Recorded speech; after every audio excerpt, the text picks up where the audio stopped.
The secret to Rob Gronkowski's success was clear to those who most closely watched him. Three former New England Patriots assistant coaches shared anecdotes with the Boston Globe's Ben Volin last week at the NFL owners' meetings that help explain what made the recently retired tight end so great. Each story shows Gronkowski not only was blessed with natural talent but also was willing to work as hard as necessary to make the most of his gifts. Volin relayed the Gronk tales in his Sunday Football notes. Brian Flores worked in the Patriots organization between 2006 and February 2019, rising up the ranks from scouting assistant to de facto defensive coordinator before leaving to become the Miami Dolphins head coach. He said Gronkowski's practice habits set him apart. "All of my Gronk stories end in a spike." Flores said, "He was just such a great practice player. I think that's the one thing that there's no way to know about that. The way this guy blocked, that's kind of a lost art at the tight end position now. Just his toughness and ability to want to go into the trenches and do those things. That's the one thing, there's no story, but he did a great job in practice on a day-to-day basis." Gronkowski was big, fast and strong, but his intelligence struck former Patriots offensive coordinator and current Houston Texans head coach Bill O'Brien.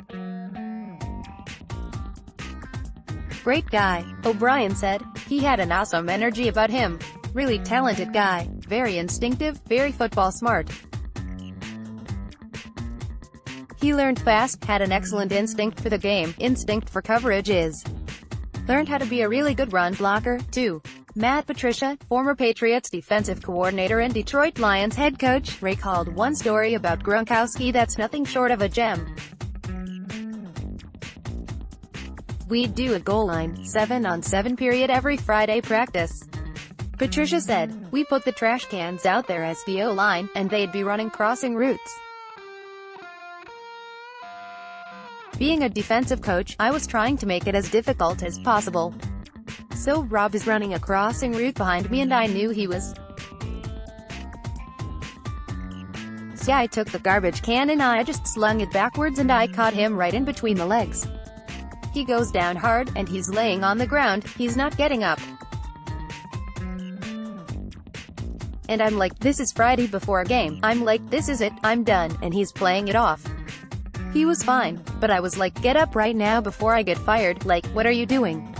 While the phrase, "one of a kind," often is thrown around carelessly, who's willing to argue it doesn't apply perfectly to Gronkowski? Thumbnail photo via Bob Dacchiara, USA Today Sports Images.